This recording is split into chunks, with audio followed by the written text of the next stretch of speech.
बोल जयकारा बोल मेरे श्री गुरु महाराज की जय। श्री अमर ज्योति दर्शन। श्री वचनों में सत्संगति की महिमा श्रवण कर, सत व असत का रहस्य जानकर गुरुमुखों के हृदय में आत्म जागृति उत्पन्न हुई। अंतर्मानस सच्चे ज्ञान के प्रकाश से आलोकित हो उठा। महापुरुषों के उपकारों का गुणगान करते हुए आभार व्यक्त करने लगे और खुशियों से दामन भरने लगे। महापुरुष दिन रात अथक परिश्रम द्वारा किस प्रकार सेवकों के लिए रचना रचाते हैं, उन्हें सेवा का सौभाग्य बख्शते हैं और उनकी हर तरह से सार संभाल भी करते हैं। समय के साथ साथ जैसे आवश्यकता बढ़ती गई, ऊपर भी कमरे बनवाए, दोनों ओर खिलाने वाले लंगर का निर्माण करवाया, श्री मंदिर को भी बढ़ाकर विशाल रूप दिया। इस आश्रम की जिम्मेवारी श्री स्वामी विचार पूर्णानंद जी को सौंपी। महाप्रभु जी वर्ष में 1-2 बार श्री प्रयागधाम से आते जाते, जब यहाँ कृपा करते तो टीकमगढ़ व आसपास के क्षेत्र से संगतें श्री दर्शन एवं प्रवचनों का लाभ प्राप्त करती और कर रही हैं। इस आश्रम के बन जाने से ललितपुर स्टेशन पर आने जाने वाली संगतों को यहाँ ठहरने की सुविधा प्राप्त हो गई। गुरुमुख जन यहाँ विश्राम एवं भोजन की व्यवस्था पाकर अत्यंत प्रसन्न होते हैं। वर्तमान समय में अधिकतर संगत एवं गुरुमुख प्रेमी ललितपुर स्टेशन से उतरकर श्री आनंदपुर की व्यवस्था से 1.5-2 घंटे में श्री आनंदपुर पहुंच जाते हैं। अपने घर में आकर सुख की सांस लेते हैं और महाप्रभु जी के गुण अनुवाद गाते हुए कृतार्थ होते हैं। अन्य विशिष्ट आश्रमों के साथ यह भी सेवा, सत्संग एवं परमार्थ कार्य में दिन रात संलग्न है। अतुल धाम अशोकनगर। श्री सद्गुरुदेव जी महाराज श्री तृतीय पातशाही जी ने बीना स्टेशन से रेल द्वारा यात्रा करने वाले गुरुमुखों के लिए अशोकनगर से श्री आनंदपुर पहुंचने के लिए 35 मील की दूरी पर अशोकनगर में आश्रम बनवाया। यहाँ पर वर्तमान समय में भी दर्शनार्थी संगतें इस आश्रम में आती हैं, पुनः बसों द्वारा श्री आनंदपुर में पहुँचती हैं।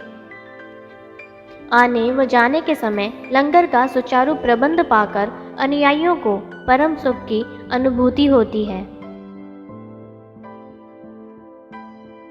श्री परमहंस दाता दयाल जी श्री पंचम पातशाही जी ने यहाँ पर कच्चे बने हुए स्थानों का नव निर्माण करवाया। हवादार खुले बस स्टैंड का स्थान बनवाया। संगतों की सुविधा के लिए बड़े बड़े स्नान घर एवं पीने के ठंडे पानी की मशीनें लगवाई। आवास स्थान की ओर भी इसी प्रकार पूरे क्षेत्र की रूपरेखा को बदल दिया। इस आश्रम में श्री परमहंस अद्वैत मंदिर का धूमधाम से मुहूर्त किया, जहाँ पर प्रातः सायं पास बने हुए घरों में रहने वाले गुरुमुख परिवार श्री आरती पूजा करने आते हैं। प्रत्येक मास के प्रथम रविवार को यहाँ भंडारे का आयोजन किया जाता है। श्री आनंदपुर से प्रबंधक महात्मा जन भी इस कार्यक्रम में सम्मिलित होते हैं। महाप्रभु जी स्वयं भी श्री आनंदपुर से आते जाते हुए प्रोग्राम अनुसार यहाँ ठहरते, श्री दर्शन एवं सत्संग से संगतों को लाभान्वित करते। यहाँ के निवासी अनुयायी परिवारों के पूर्व पुण्यों का संचय इन्हें गुरु भक्ति के स्वरूप में मिल गया है। आश्रम तथा श्री आनंदपुर तीर्थ धाम की समीपता का महान सौभाग्य पाकर इन्हें आत्म आनंद और परम सुख की प्राप्ति का वह अनमोल खजाना मिल गया, जो कई वर्षों के कठोर तप साधना के द्वारा मिलना भी असंभव था।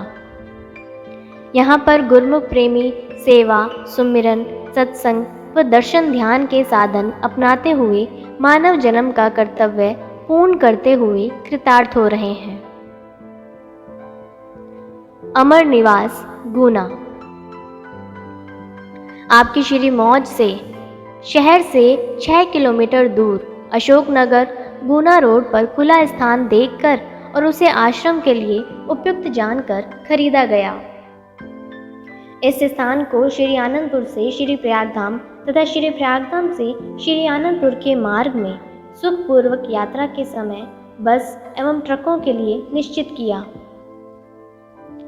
आपने स्वयं इस आश्रम की सारी रूपरेखा तैयार करवाई, जिसमें भक्त और भक्तानियों का अलग अलग आवास स्थान, लंगर, श्री मंदिर व सत्संग भवन, बगीचा, बावली आदि को प्राथमिकता दी। इनका निर्माण करवाते समय आपने गुरुमुख प्रेमियों को सेवा के सुदुर्लभ अवसर प्रदान कर खूब खुशहाल किया। आप स्वयं यहाँ कुछ दिन विराजमान रहते। आप श्री आनंदपुर से क्रमानुसार कुछ सेवकों को बुलाकर सेवा और श्री दर्शनों का अमीय पिलाते। सेवकों को यह अचंभा होता कि झुलसती गर्मी में कभी गर्मी का एहसास ही नहीं होता। ठंडी हवाएं एवं फुहारें उमड़ गुमड़ कर जैसे आश्रम के चारों ओर चलती हुई श्री दर्शन के लिए आती हैं और वातावरण को सुखद बनाती हैं। महाप्रभु जी भी अत्यधिक समय बाहर श्री सेवा पर श्री दर्शन देते। पुराने समय में श्री आनंदपुर की कठिनाइयों का इतिहास सुनाते। गुरु भक्ति पथ पर दृढ़ विश्वास, अतुल श्रद्धा से त्याग और वैराग्य की महिमा सुनाते। श्री मंदिर जी की नींव निज कर कमलों से रखकर आपने इसके शीघ्र अतिशीघ्र निर्माण का आदेश दिया। गुरुमुख जन पूर्ण उत्साह और श्रद्धा से सेवा कार्य में जुट गए। आप भी वहां समीप ही कुर्सी पर विराजमान हो गए। अत्यधिक गर्मी के कारण महात्मा ज्ञान श्रद्धानंद जी अंदर से छाता लाकर आपके ऊपर खोलकर खड़े हो गए। आपने फरमाया, पहले इन सब गुरुमुखों के लिए छाते लाओ जो धूप में खड़े होकर सेवा कर रहे हैं। आपने अभी ये वचन किए ही थे कि एकदम ही आकाश में बादल छा गए। महात्मा जी ने विनय किए कि श्री गुरु महाराज जी ने सबके लिए ही छाते का प्रबंध कर दिया है। उस दिन रात्रि समय श्री दर्शन खुले। आपने अपनी अमृत तुल्य वाणी में फरमाया, कुदरत ने हर एक चीज में अपनी अपनी तासीर भर दी है। जिस प्रकार की वह चीज ग्रहण करता है वैसी ही उसकी तासीर अपना प्रभाव डालती है। गर्म चीज की तासीर गर्म और ठंडी चीज की तासीर ठंडी होती है। महापुरुषों ने सोच सोचकर यह तजुर्बा किया है कि सकामता से जो काम किया जाता है उसमें इंसान को सुख नहीं मिलता। निष्काम कर्म करने से कुदरती तौर पर खुशी और आनंद मिलता है। इसलिए गुरुमुख सेवक सदा निष्काम सेवा की ही इच्छा रखें। यह खुशियां प्रदान करने वाली है। श्री आनंदपुर दरबार में सेवा के भंडार हमेशा खुले हुए हैं। निष्काम सेवा करके नित्य सच्ची खुशी और सच्चा आनंद प्राप्त करें। जीवन को सत्पुरुषों की सेवा में लगाकर अपने वास्तविक लक्ष्य को प्राप्त करें। आज का दिन खुशी का दिन है। श्री मंदिर जी की नींव का मुहूर्त हो गया है। आप सब गुरुमुख जन इस सेवा में अधिक से अधिक भाग लेकर अपने जन्म को सखारत करें। इस प्रकार अन्य आश्रमों में विराजमान होकर परमार्थ के कार्य में कई नगरों में जाकर श्री दर्शन और सत्संग का स्वर्ण अवसर प्रदान करते और गुना अमर निवास में भी वर्ष में 1-2 बार अवश्य ही आकर ठहरते। अतः इसके निर्माण के मध्य एक बार रात्रि समय श्री दर्शनों के समय महात्मा अनंत योगानंद जी सत्संग प्रवचनों में एक प्रसंग सुनाते हुए कहने लगे। पाकिस्तान में रहने वाले एक गुरमुख भक्त जी का अपना व्यवसाय है। उनकी वहाँ कपड़े की दुकान है। वह प्रतिदिन नित्य नियम से दुकान पर काम आरंभ करने से पहले श्री आरती पूजा करते हैं। जब तक श्री आरती पूजा ना हो जाए तब तक किसी ग्राहक को सामान नहीं बेचते। उनका ऐसा नियम कई वर्षों से चला आ रहा था। अपने इसी नियमानुसार उन्होंने एक दिन दुकान खोली। श्री आरती पूजा करने को तत्पर हुए। दीप जलाया, हाथ में दीप की थाली लिए श्री आरती पूजा शुरू करने ही लगे थे कि उनके पुत्र ने आकर बताया कि बाहर एक ग्राहक खड़ा है जो कि काफ़ी माल खरीदना चाहता है। श्री आरती पूजा अभी आरंभ नहीं हुई थी, इसलिए उसने पिताजी से कहा कि पहले ग्राहक को सौदा दे दिया जाए, उसके पश्चात श्री आरती कर लेंगे। लेकिन भक्त जी नहीं माने। श्री वचनों पर उनकी आस्था अडिग थी और तनिक भी न डगमगाई। उन्होंने कहा कि उसे जाकर प्रेम से कह दो कि उसे आधा घंटा प्रतीक्षा करनी पड़ेगी, अथवा वह बाजार में अन्य किसी भी दुकान से सामान खरीद सकता है। पुत्र को यद्यपि अपने पिताजी की यह बात बिल्कुल नहीं जची, परंतु भक्त जी अपने निर्णय पर स्थिर रहे। ग्राहक आधा घंटा कहाँ रुकने वाला था, वह अगली दुकान की ओर बढ़ गया। अगले दिन जब भक्त जी ने दुकान खोली तो उसी ग्राहक को दुकान के बाहर खड़ा हुआ पाया। भक्त जी ने पूछा कि वह कैसे खड़ा है। उस ग्राहक ने बताया कि कल सारा बाजार घूम लेने पर भी उसे अपनी तसल्ली का कपड़ा नहीं मिला, इसलिए वह आज पुनः आया है। भक्त जी ने कहा कि आधा घंटा प्रतीक्षा तो आज भी करनी पड़ेगी, क्योंकि अभी श्री आरती पूजा करने के पश्चात ही मैं आपको कपड़ा दिखा पाऊंगा। वह ग्राहक सरलता से इंतजार करने के लिए मान गया और उसकी दुकान से काफ़ी सामान खरीद कर ले गया। श्री सद्गुरु देव जी महाराज द्वारा बनाए गए एक एक नियम में इतनी ताकत है कि जो भी इनका दृढ़ता से पालन करता है और इन नियमों को प्राथमिकता देता है तो श्री सद्गुरु देव जी महाराज उनके काम स्वयं करते हैं। उनके सभी कार्य स्वाभाविक रूप से संपन्न हो जाते हैं और गुरुमुख सुख शांति से अपना जीवन व्यतीत करते हैं।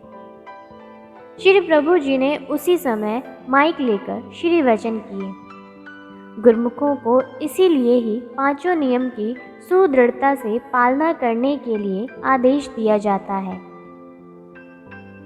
सबने इस प्रसंग को सुन ही लिया है, चाहे कोई देश में रहे चाहे विदेश में रहे। मन में पूर्ण आस्था रखकर नियमों की पालना अनिवार्य रूप से करते रहें। इसमें ही जीवात्मा का कल्याण निहित है। के निर्माण कार्य के चलते आपने कई बार यहाँ कृपा फरमाई और गुरुमुखों को सेवा के साथ साथ देव दुर्लभ श्री दर्शनों का सुअवसर भी प्रदान किया। सेवा स्थल पर आकर विराजमान होते और गुरुमुख प्रेमियों को समीप बिठाकर प्रसाद खिलाते। सेवकों की सारी थकान पल भर में ही गायब हो जाती। श्री दर्शनों से एक नई स्फूर्ति भर जाती और पुनः जी जान से सेवा करने लगते। उन दिनों श्री मंदिर जी का सेवा कार्य चल रहा था। गुरुमुख जन तन बदन की होश भुलाए सेवा में निमग्न थे। उन्हें इस प्रकार सेवा करते हुए देख महाप्रभु जी अत्यंत प्रसन्न हुए। सबको पास बिठाकर फरमाने लगे, जिस प्रकार सूर्य की एक किरण हर स्थान को रोशन कर देती है, अंधकार वहाँ से स्वतः ही पलायन कर जाता है। इसी प्रकार श्री परमहंस दयाल जी ज्ञान और भक्ति के जाज्वल्यमान भास्कर हैं। उन्होंने जो सेवा की रचना रचाई है, उसकी लगन और भक्ति के प्रताप से उजाला फैलता है और अंधकार दूर चला जाता है। यहाँ अमर निवास में श्री परमहंस अद्वैत मंदिर का सेवा कार्य चल रहा है। इस सेवा से प्रेमी जिज्ञासुओं को सच्चा धन और सच्ची खुशी मिलेगी। गुरुमुख जन सेवा, भक्ति और नाम की कमाई करके जीवन खुशहाल बनाएंगे। अपने जीवन के उद्देश्य को पाकर उनका लोक सुखी और परलोक सुहेला होगा। भक्ति की पूंजी मिलेगी। जब तक यह सृष्टि रहेगी, भक्ति परमार्थ का सिलसिला चलता रहेगा। गुरुमुख जन महापुरुषों की आज्ञा अनुसार सेवा करते हुए लाभ उठाते रहेंगे। आपकी अपार कृपा से बहुत जल्द ही श्री मंदिर जी का निर्माण कार्य संपूर्ण हो गया। सेवकों की सेवा रंग लाई। सबकी प्रसन्नता का कोई पारावार ना था। इसके शुभ मुहूर्त की घड़ियां भी समीप आ गईं। श्री मंदिर जी को रंग बिरंगी लड़ियों और सुगंधित पुष्पों से खूब सजाया गया। बिजली की टिमटिमाती लड़ियों से श्री मंदिर जी की शोभा अद्वितीय लग रही थी। श्री मंदिर जी का हर कोना व हर कूचा अनूठी आभा से जगमगा रहा था। दिनांक 28 नवंबर सन 1993 1993 को महाप्रभु जी ने इसका शुभ उद्घाटन करते हुए रिबन काटा। श्री परमहंस महान विभूतियों के पावन स्वरूप दिव्य सिंहासन पर विराजमान किए, हार पीतांबर पहनाए, मस्तक पर केसर तिलक लगाया। श्री आरती पूजा का कार्यक्रम हुआ। तत्पश्चात पावन वचनों की अमृत वृष्टि करते हुए फरमाया, आज 28 नवंबर का दिन है। आज के दिन श्री परमहंस अद्वैत मंदिर अमर निवास का मुहूर्त हो रहा है, जिसकी सब गुरुमुखों को मुबारकबाद हो।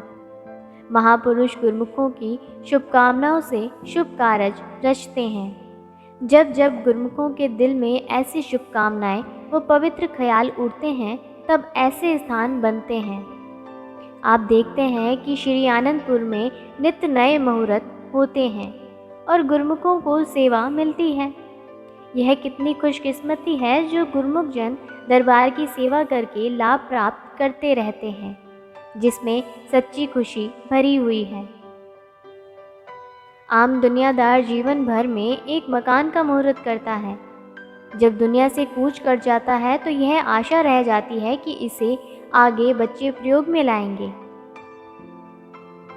अंतिम समय सुरती परिवार में रह गई तो निम्न योनियों में भटकना पड़ेगा।